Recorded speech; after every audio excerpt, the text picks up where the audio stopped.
তার হাসিটা খুবই সুন্দর। মোস্টলি হচ্ছে সাকিব খানকে খুবই ভালো লাগে। আব্রু আন্টির অ্যাক্টিং খুবই ভালো লাগে।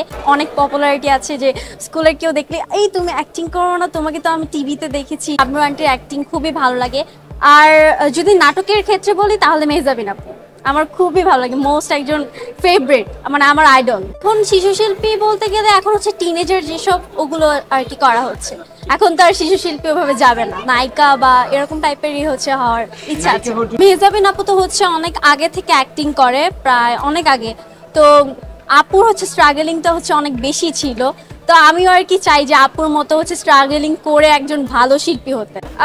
আমার কাছে হচ্ছে সবাইকেই ভালো লাগে, বাট মোস্টলি হচ্ছে সাকিব খানকে খুবই ভালো লাগে। কারণ তার অ্যাক্টিং স্কিল অনেক বেশি সুন্দর, প্লাস ওনার স্ট্রাগলিং খুবই ভালো লেগেছে আমার মেইনলি। আর তার হাসিটা খুবই সুন্দর।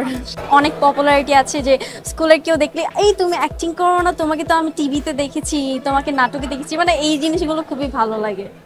একদিকে হচ্ছে পড়াশোনা, যেটা হচ্ছে অনেক হার্ডওয়ার্কিং একটা কাজ, আর অভিনয় কিন্তু হার্ডওয়ার্কিং, মানে খুবই সহজ না, এটাও খুবই হার্ডওয়ার্কিং করতে হয় এটাতে। তো দুটোটা করতে একটু প্রবলেম হয়ে যায়, বাট ম্যানেজ করে নিই।